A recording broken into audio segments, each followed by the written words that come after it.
So Brody, what is the future of SEO with all these new chat AI themes coming out? What do you think? I mean, we're in a couple of B2B marketing groups and companies are starting to say like, hey, we've seen some leads come in that have said how you heard about us was through like chat.openai or different artificial intelligence tools.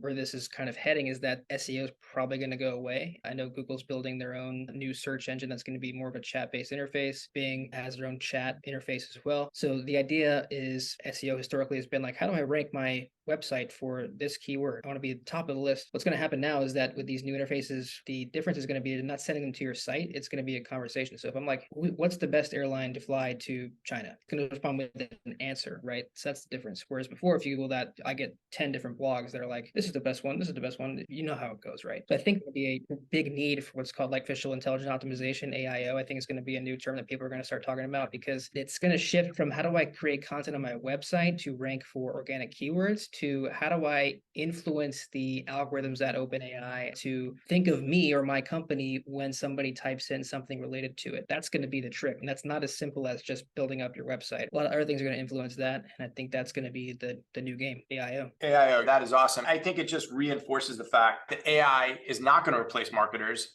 but it will replace marketers that don't use AI.